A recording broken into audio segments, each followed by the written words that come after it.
এবার তাকে একজন প্রকৃত জ্ঞানীর কাছে নিয়ে যাওয়া হলো। সে গিয়ে একই কথা বলল, আমি 100 জন মানুষ হত্যা করেছি, আমার কি তওবার সুযোগ আছে? আলেম কিছুক্ষণ চুপ করে রইলেন, তারপর বললেন, কে তোমাকে আল্লাহর রহমত থেকে নিরাশ করেছে? অবশ্যই তোমার তওবার দরজা খোলা আছে। লোকটা যেন নতুন জীবন পেল, তার চোখে পানি চলে এলো। কিন্তু আলেম এখানেই থামলেন না। তিনি বললেন, তুমি এই এলাকা ছেড়ে চলে যাও, এখানে তুমি পাপের পরিবেশে ছিলে। অমুক শহরে যাও, সেখানে সৎ লোকেরা থাকে, তাদের সাথে ইবাদত করো। এই কথাটা খুব গভীর। শুধু তওবা করলেই হবে না, পরিবেশও বদলাতে হবে।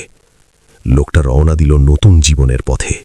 সে হাঁটছে মরুভূমির রাস্তা, একদিকে পেছনের অন্ধকার জীবন, অন্যদিকে সামনে অজানা ভবিষ্যৎ। কিন্তু সে গন্তব্যে পৌঁছতে পারল না। রাস্তার মাঝখানেই তার মৃত্যু হল। এখন দৃশ্যটা কল্পনা করো, একদিকে রহমতের ফেরেশতারা এসেছে, অন্যদিকে শাস্তির ফেরেশতারা এসেছে। শাস্তির ফেরেশতারা বলল, সে তো 100 খুনি, সে আমাদের। রহমতের ফেরেশতারা বলল, কিন্তু সে তওবা করে বেরিয়েছে, তার অন্তর পরিবর্তিত হয়েছে। তখন আল্লাহ একজন ফেরেশতাকে মানুষের রূপে পাঠালেন বিচার করার জন্য।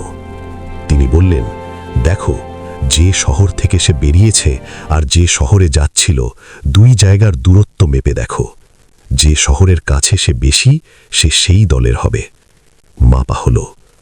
আল্লাহর রহমত দেখো। বলা হয়, আল্লাহ জমিনকে নির্দেশ দিলেন যেন সৎ শহরটা তার দিকে একটু কাছে চলে আসে।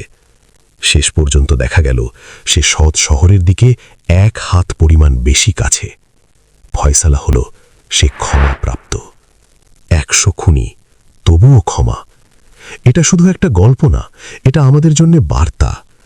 আমরা হয়তো খুনি না, কিন্তু আমাদের গুনাহ আছে, গোপন পাপ আছে, এমন কিছু কাজ আছে যা কেউ জানে না, শুধু আমরা আর আল্লাহ জানি। আমরা মাঝে মাঝে ভাবি, এত গুনাহ করেছি, আমার দ্বারা আর হবে না। নামাজ পড়তে লজ্জা লাগে, কোরআন খুলতে ভয় লাগে।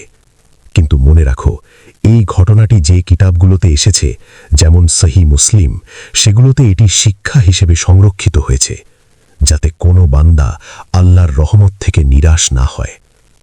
পবিত্র কুরআনুল কারীমে আল্লাহ বলেন, হে আমার বান্দারা, যারা নিজেদের উপর জুলুম করেছ, তোমরা আল্লাহর রহমত থেকে নিরাশ হও না। এই আয়াতটি রয়েছে সূরা আজ-জুমারে।